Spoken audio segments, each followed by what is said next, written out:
MDG TV, une chaîne Wint pour la cause de Christ. Mafuta Yasika, Mafuta Yasika, Mafuta Yasika.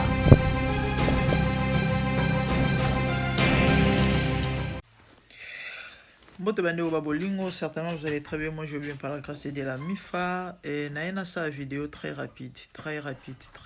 Alerte Panza Sango. Il y a Mambozo les Ghana Congo. Je crois nous sommes tous au courant. Il y a ba kidnapping. Ok? Prenez soin de vous, veillez sur vous et passe na motema. Na otu kolanda témoignage ya rescapé moko. Jeune fille moko ba kidnappaki et y a tellement moulai na ebite si fona chela binwango. Just leave on the table please. Et na ebite si fona chela binwango mais na omega ochango na chaîne na YouTube lobby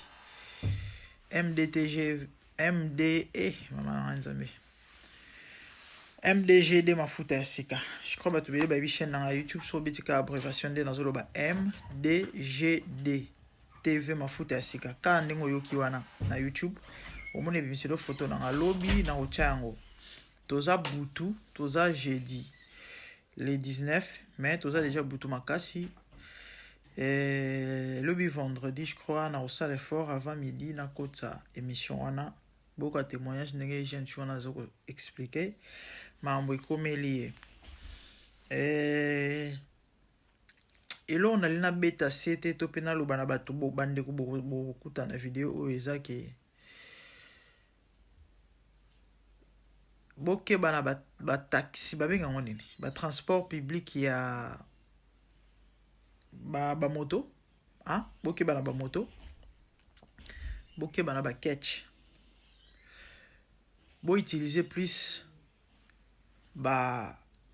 bis na bino minene wana wa leta o kotaka bato belé mais la nuance il faut toujours ka ressembler la vobima très important parce que mto batela ezanzambe parce que bana ya ba moto ebele baza en complicité na bato wana ba on peut ba koti kopango do kopango ekoti ndoki donc bazo utiliser n'importe qui plus grave na babatu misusu oyo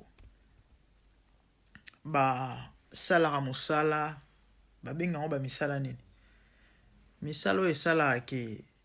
batu nyonso ya communauté ba approchera bango na moni photo ya jeune mo ezotambola na TikTok très jeune je ne crois même pas qu'il a 25 ans a salara na studio ya shooting ya ba photo shooting aza en complicité do ya zo jouer bango ba client pe na ndenge na ye na moni pe photo ya taximan moko moto a catch ba publier zo tambola na ba WhatsApp partout ba tobele ba moni yango donc ye aza moko na bango aza ko mema ba client kuna na ndenge osara na te bande obokeba faites très attention bo éviter ba moto voyaka bamba ba utepe o kidnapper tout justement na tchela bino ne fils que témoignage à voyaka bamba yepe mwana moto a devia kiye ndenge moko kaka na jeune fille oyo ba uti ko kanga yepe ba devia ki bango la fille ya kota na moto pe moto bien taxi ou pardon ba benga onine loko moto ou catch mais voyaka bambezaki moto boyo ka voyaka bamba ba devia ki et là ebikisi eza parce que aza figure publique boyo kandenge yo moko azoloba à part voyaka la jeune fille oyo na bete bino lisolo awa ye et abiki ndenge nene moko ba kidnapper aibi petit frère nae nde loko épargné donc na émission on a ko kotsa lobby nde apesi ba détail na ba explication ndenge nini mambo esalemaki na bisika ba memai bango do bazamba o ba o mema bango za bazamba ba ntsele wana na bakati kuna mboka Congo bande onanga to sambela makasi pona mboko. Je sais que la prière seule ne suffit pas hein? Je ne dis pas que prière kaka nde mutu okangola Congo, mais et au jouer pe rôle parce que ba réalité musutu au faire face na mboko yo étant bazo ebisa bino ke au Congo basala nzamba solo bazate babilo aboye et amma weza passi que Dieu nous aide bande kotoka voyaka bamba et puis après bongo toka voyaka bamba nana mentionné lo moko émission mon asala récemment ka mama ba kidnapping ba bina no grande dame koloba bon te parce que eza ba marambo oyo na ba mboka nyonso esalema même na ba poto ba effectivement ba kidnappara ba tout partout même na ba poto na lobi na mboka mondele bino bo kidnapper motu bo bengi famille na ye que non mbongo avant to tikai ba pesi bino mbongo botiki pe mutongo boke na bino pe na kimia batika lo retrouver bino te na poto wapi web sanga na poto nini na France na Angleterre na États-Unis et eza eloro oyo mikolo nyonso ezosalema ndenge wana toza sérieux ko toza la bato de ba utiliser na ba mpe ba téléphone Android plus grave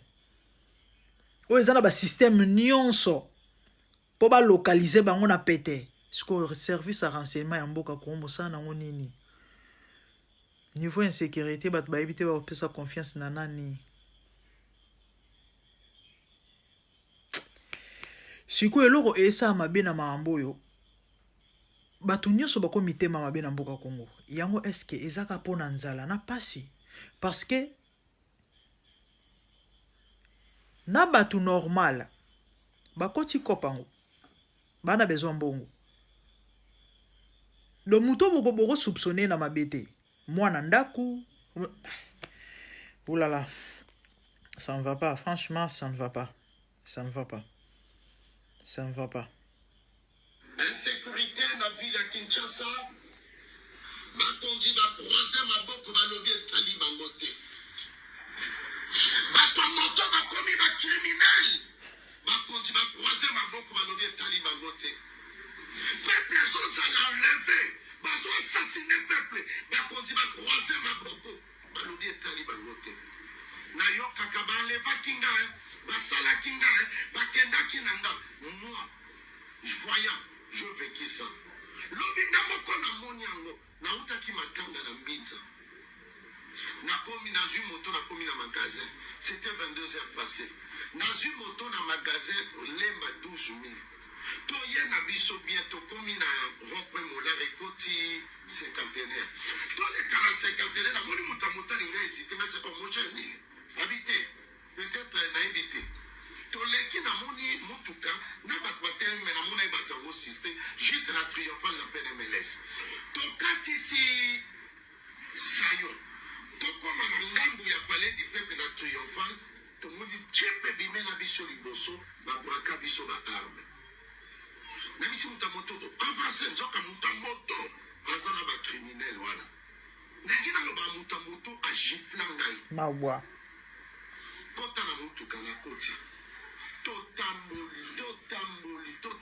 natala na nsima motuka de jeune fi bakangi bango tozomona na boye oloba nini na minduki na se mawa insécurité na ville ya Kinshasa la plupart ya bato moto ce sont des criminels mawa tokei nzela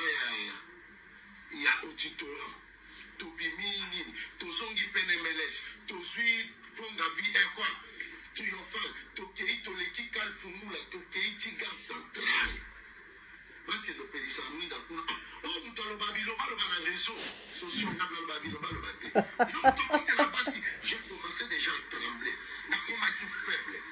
nazalaki so na te mwa dire te yo oza moto ya pouvoir ozalaka na motuka te nakoki oloba te obika yo oyeba kofinga pouvoir na biso te nga bipouvoir wapi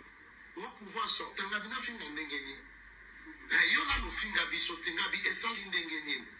moko agifle nga liso abite kobete te aza pasteur tokomi na nzela poilu bafuye nga bazwi mbongo zali na poche $150 bazwi montre bakitisi nga na minui na poilu na banzo ya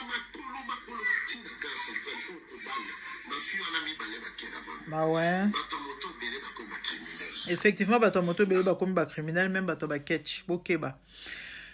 Et à peu près similaire, les sola jeune fille wana. Bah on ba ibisi ba on so on meka kokima ba obeta bino mas.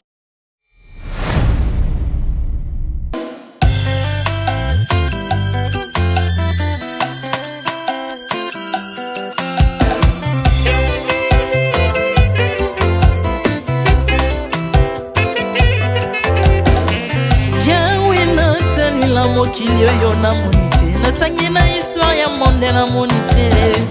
naluki nayemba pete toze pour passer Seigneur je n'ai pas pris non plus entendu parler oui akokalala yo Yesu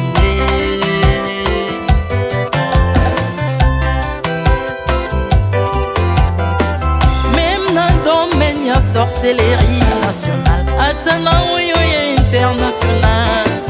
papa na yo kisangwa banzamba mokili yo mopota kufa se kwa lokola yo Yesu nanya voyage lokola yo nanya wakoka nino ya wanzambe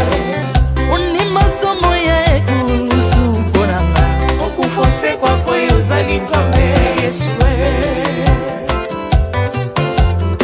nzambe moneno kitana se olata nzoto poyo bikisanga okitana se pozwe sikananga ofuta nyongo na nzambe nanga Yesu ozali nzambe onkote ya okani na yo ozali nzambe obongwani te Yesu Yesu ozali nzambe onkote ya okani na yo ozali nzambe obongwani te Yesu Yesu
ozali nzambe na bomoi papa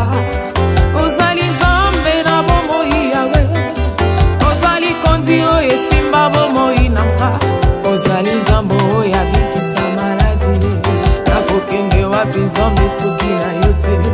likolo evanzelo na yo yawe mabele nyotelo na yo ozali nzambe ozali nzambe kote lokola yo Zambe na ngoya olatike mo vanzina bosotu ozinga bina bangelo bakoyemela kayo tomo pe popa Merte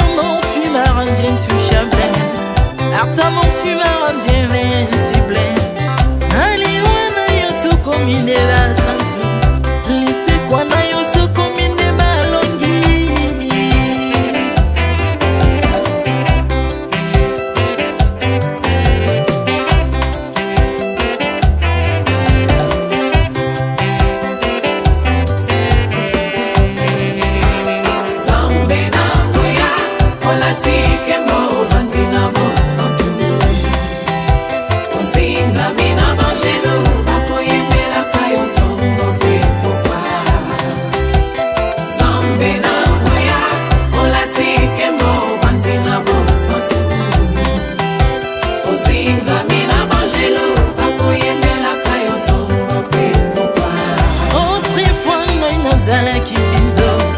ndokia kolianga lolinga lingi mais par son son na se métamorphosé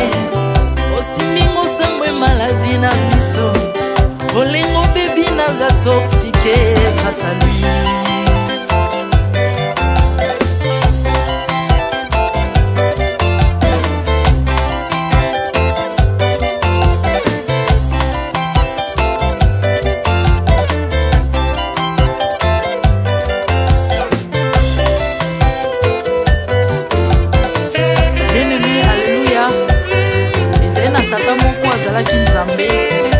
Ntango akufi badeptine balobi keno akosekwa po nzambe bakristo basekwa alors po bafasilite lisekwa na ye bakunda ye mutu libanda po ntango akolamuka abimaki lingala moko mais comme nzambe na biso alinga kokambola gloire na moto te lobi nango na ntongo baya kokuta bangulu basepelisa mutu ya nzambe na bango yango bien aimé bato wana bakoma oyo biso dolera ngulu te po milimo mobe ekotaka na ngulu so bino boliaka ngulu te po milimo mabe ekota na ngulu bomelaka mai te po milimo mabe ekotaka na mai yango tokumbisa nzambe po akufa asekwa avandi na loboko ya tata mpona kolinga sele mpo na nga na yo